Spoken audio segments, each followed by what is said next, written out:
అందుకు రూతు, నా వెంబడి రావద్దనియు నన్ను విడిచిపెట్టమనియు నన్ను బ్రతిమాలు కొనవద్దు.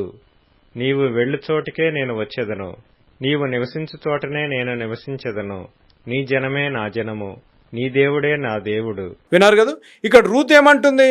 నన్ను వెళ్ళిపోమని అనొద్దు, నన్ను వెళ్ళిపోమని అనొద్దు. ఇక్కడ మంచి మాట అని అంటుంది.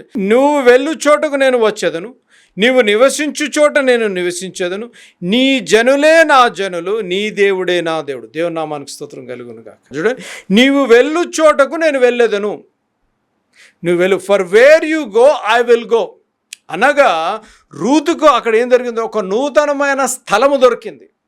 She got a new place, she got a new place. జాగ్రత్త, రూతు తీసుకున్న నిర్ణయము ద్వారా తనకు ఒక నూతనమైన ప్రదేశం వచ్చింది, అంటే స్థలం వచ్చింది.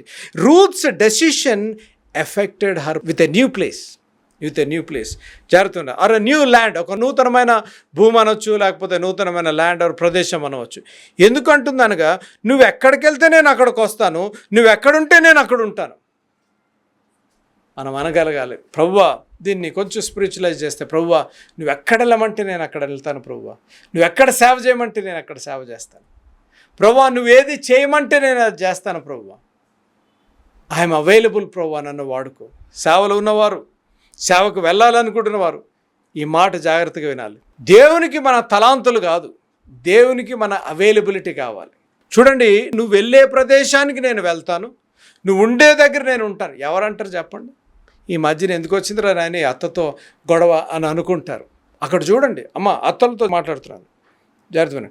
నయోమి విడిచిపెట్టేస్తుంది. నయోమి ఎప్పుడైతే కుమారుడు చనిపోయాడో, వీరి క్షేమావృద్ధి ఆలోచించి వీరు క్షేమంగా ఉండాలని మీరు వెళ్ళిపోండి అని అన్నది ఇద్దరిని, ఓర్ఫాని రూత్ని. అంటే ఓర్ఫా వెళ్ళిపోయింది, హగ్ ఇచ్చేసి ఏడు చేసి ముద్దులు పెట్టుకొని వెళ్ళిపోయింది.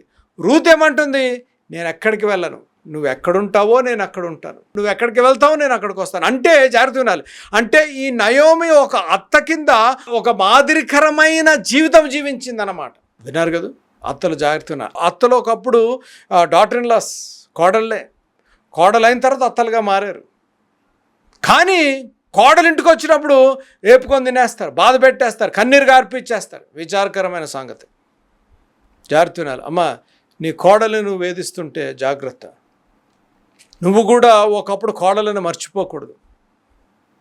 వివాహమై నూతనంగా వచ్చిన ఆ కుమార్తెని నువ్వు ఒక కూతురుగా నువ్వు ఆహ్వానించి క్రీస్తు ప్రేమను చూపించాలి. నీ కోడలు అనగలగాలి, మా అత్తను విడిచిపెట్టి నేను ఎక్కడికి వెళ్ళను, మా అత్త ఎక్కడికి వెళ్తే నేను అక్కడ ఉంటాను, ఏ ప్రదేశానికి వెళ్తే, ఏ ఊరికి వెళ్తే, ఏ దేశానికి వెళ్తే ఆ దేశానికి నేను ఉంటాను అని అనగలగాలి కదూ.